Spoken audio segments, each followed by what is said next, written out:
사랑하는 성도 여러분, 1월 26일 수요일 아침 묵상 함께 나누겠습니다. 사도신경으로 신앙 고백합니다.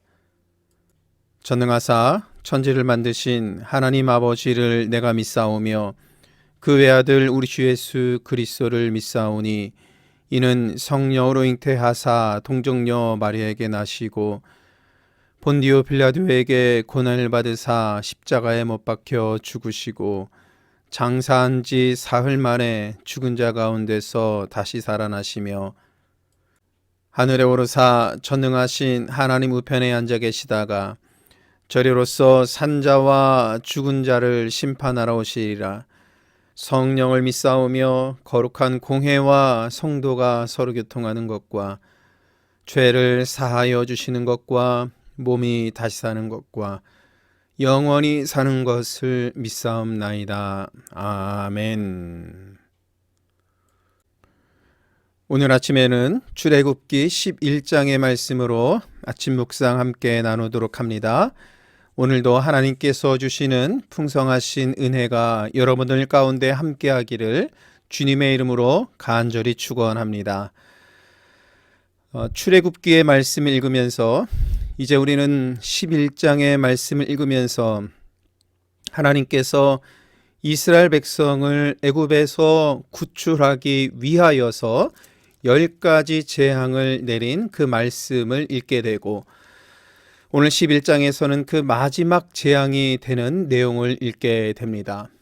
출애굽기의 말씀은 하나님과 하나님이 아닌 세상과의 이 대결이라고 볼 수 있겠습니다. 하나님께서는 하나님이 원하시는 사람을 세워서 그 하나님과 대결하고 있는 애굽이라는 그 세상 속에서 주의 백성들을 구원하시고 하나님께서 일하시는 그 놀라운 사건을 기록한 것이 출애굽인 것입니다.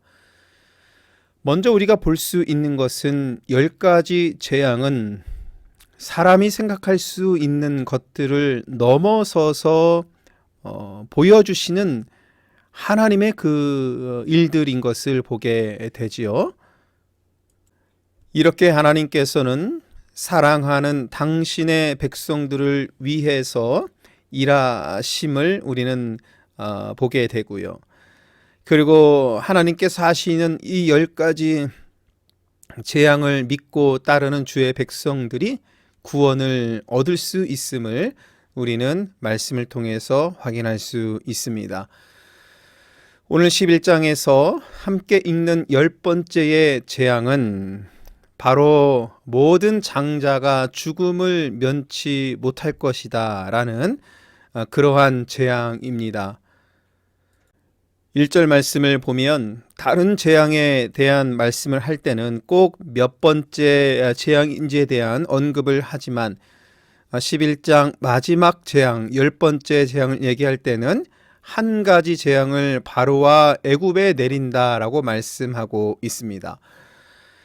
그만큼 마지막 10번째 되는 재앙이 하나님께서 주시는 그런 의미, 그리고 바로 이것이 세상과 하나님께서 하시는 일을 분명하게 구별하는 일이다라는 것을 말씀하기 위해서 한 가지 재앙이라는 것을 강조하고 있는 것이지요.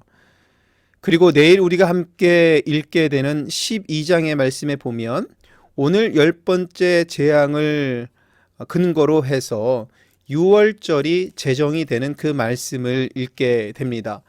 이 6월절에 대한 것은 내일 함께 묵상을 함께 나누도록 하겠지만 이 10번째 재앙을 통해서 하나님께서 하신 일을 6월절을 지킴으로 인하여서 이스라엘 백성들이 잊지 않고 늘 기억하게 하셨다라는 점입니다. 그렇기 때문에 1절에서 한 가지 재앙을 바로와 애굽에게 내렸다라고 이렇게 강조하는 것은 이 6월절이 제정된 것을 강조하기 위한 염두한 그런 말씀으로 우리는 읽을 수 있겠습니다. 모세가 하나님께 명령을 받은 후에 애굽 바로 왕 앞에 설 때에 그는 언변이 뛰어나지 않은 그런 자신을 또한 기억하고, 또한 애굽의 왕보다는 그렇게 자신이 할 수 있는 일이 없을 것 같아서 하나님 앞에 매우 나약한 모습을 보였습니다. 그러나 하나님께서 명령한 그 일들을 수행하고 순종한 모세, 이제 10번째 재앙까지 오면서 하나님의 말씀을 애굽 땅에 대언했던 그는 3절의 말씀에 보니까 이렇게 놀랍게 변화되어 있습니다.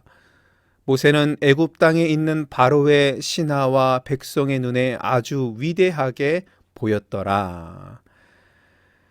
이처럼 모세는 하나님의 명령에 순종하여서 하나님의 일을 대언하는 자로서 이제는 애굽 땅에 있는 모든 사람들이 그를 위대하게 볼 정도로 하나님 편에 굳건하게 세워져 있는 인물이 된 것이지요. 여러분, 세상을 살아가면서 또한 세상과 신앙의 이 갈등 구조 안에서 우리가 온전하게 서 있고 주변의 많은 사람들로부터 선한 사람이라고 인정받기 위한다라면 오늘 모세처럼 믿음으로 더 세워져야 합니다.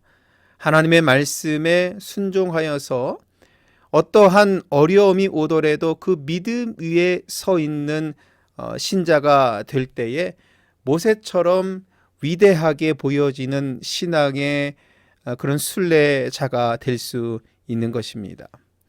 이어지는 말씀을 보면 10가지 재앙을 말씀할 때에 밤중에 애굽의 장자들이 다 죽게 될 것이다 라는 이런 재앙을 내리게 됩니다. 그런데 여러분 기억나십니까? 바로 왕이 이스라엘 백성들을 핍박하기 위해서 했던 정책이 이스라엘의 남자아이를 다 죽이는 일이었습니다. 1장 22절에 기록된 말씀을 보면 아들이 태어나거든 너희는 그를 나일강에 던지고 딸이거든 살려두라 이렇게 말씀하고 있습니다. 이 말씀은 바로 왕이 명령한 그 말씀입니다. 그런데 오늘 11장의 말씀에 보면 이것이 완전히 역전되었지요. 이제 하나님께서 애굽 땅에 있는 장자들은 다 죽게 될 것이다 라고 말씀하고 있으면서 바로 왕이 했던 그 일이 이제는 애굽에 있는 백성들을 향해서 있게 됨을 말씀을 통해서 보게 되는 거지요. 그런데 여러분 가정마다 장자가 없는 가정이 어디 있겠습니까? 애굽 땅에 있는 모든 가정에 장자가 있는 것이겠지요. 그러면 이 10번째 재앙은 누구도 피해갈 수 없는 재앙이라는 의미인 것입니다. 여러분 이것을 무엇을 의미하는 것일까요?